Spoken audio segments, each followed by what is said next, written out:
The problem with the internet, which I am a part of, is that there's very little relevant explanation for how the protocol works.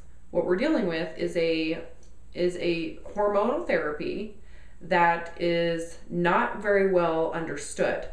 And all people have to use to explain it is Dr. Simeon's Pounds and Inches. Pounds and Inches is a manuscript that was written in 1967 by Dr. Simeons, who is now dead. Dr. Simeons died in 1970.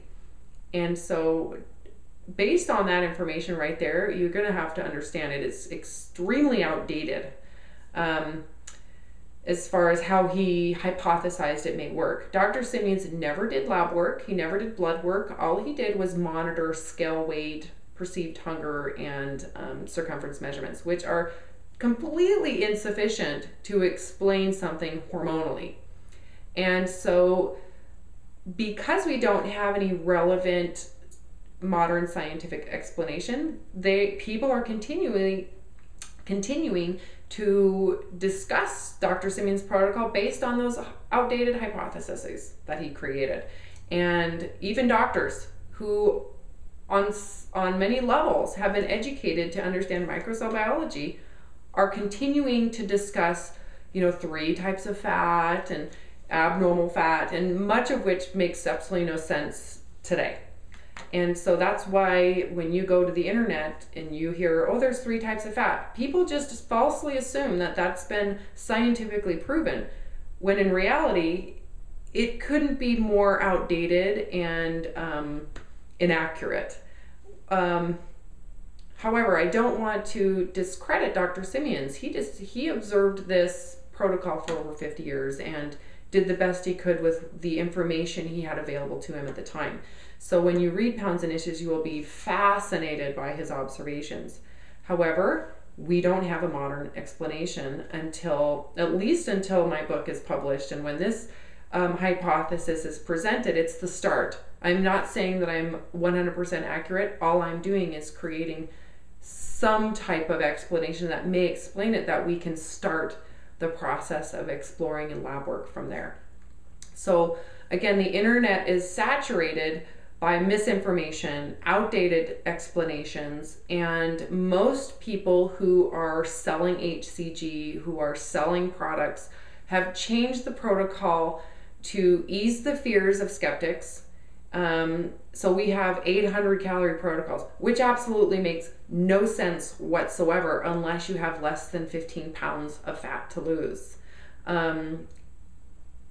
If you understood how HCG works with leptin and how leptin affects fat metabolism and fat gain in the thyroid and the adrenals, it would not make sense to eat more food. In fact, during this process, the goal is to eat less food. So when you go on the internet, you'll notice that everybody's trying to eat more food. Well, that's because they are trying to, again, appeal to our cultural eating disorders, our emotional desires to eat. So, oh my gosh, if you restrict food, you're going to go through starvation. Well, if you don't understand hormones, you're not going to understand any of it. So in order for the protocol or the HCG hormonal therapy to become credible, we really need some of the most credible people that are running the industry, the doctors, the practitioners. They need to be up to date, and they need to be explaining it with a modern relevance. And when that happens, there will be a big differentiation between the businesses that have absolutely no integrity, all they want is your money, and those businesses that truly do care and ultimately want to have less obesity and less disease in our country.